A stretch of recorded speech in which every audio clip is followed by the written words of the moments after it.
Hi friends అందరికీ. Matter ఏంటంటే ఇది కేవలం పెళ్లి కాని అబ్బాయిలకు మాత్రమే చెప్తున్నా.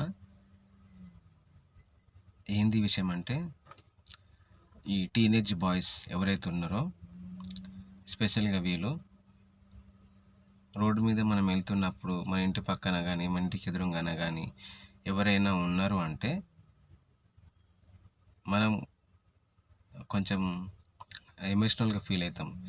ఈ విషయంలో అంటే ఒక అమ్మాయి కనిపించింది అనుకో రోడ్డు మీద కానీ ఎక్కడైనా సరే ఎమోషనల్గా ఇట్లా ఫీల్ అయిపోయి ఏదేదో మనకంటే మించిన తోపు ఇవ్వడని చెప్పేసి మనం ఫీల్ అవుతాం కదా. ఇక్కడ నుంచి అట్లా చేయకండి.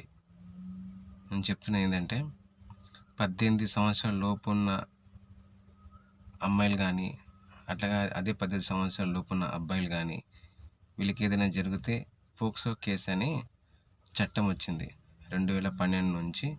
అది అమల్లోకి వచ్చింది, అది జరుగుతుంది. ఈ మధ్యలో ఇలాంటి కేసులల్లో చాలామంది అబ్బాయిలు ఇరుక్కొని ఆ కేసు నుంచి బయటికి రాలేక బాధపడుతున్నారు. నా యొక్క చిన్న సలహా ఇది మీకు.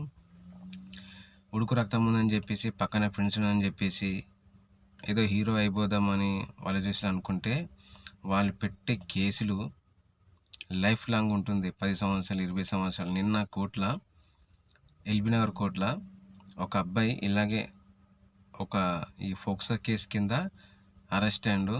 ఆ పిల్లగానికి మినిమం 4 నెలల నుంచి 4 సంవత్సరాల జైలు శిక్ష విధించడం జరిగింది.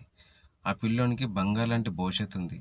వయసు పెద్దగా లేదు. నాకు తెలిసి ఆ పిల్లోనిది 19 నుంచి 21 సంవత్సరాలు ఉంటుంది. అంటే టీనేజీ దాటిపోయిండు, అంటే 18 సంవత్సరాలు దాటిపోయిండు. అతని మీద కేసు అయింది.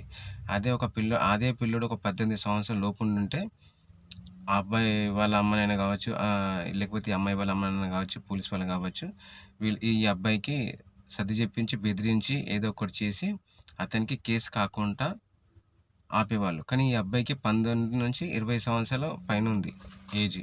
కాబట్టి అతని మీద కేసు బుక్ అయింది. నేను చెప్తున్నా, నా యొక్క చిన్న సలహా ఏంటంటే అనవసరంగా ఎమోషనల్ అయ్యి చెయ్యని తప్పుకు అంటే ఓవర్గా ఫీల్ అయిపోయి తప్పు చేసి మీ బంగారు లాంటి భవిష్యత్తుని పాడు చేసుకోకండి. మీ కెరీర్ మీద మీ ఫోకస్ పెట్టండి.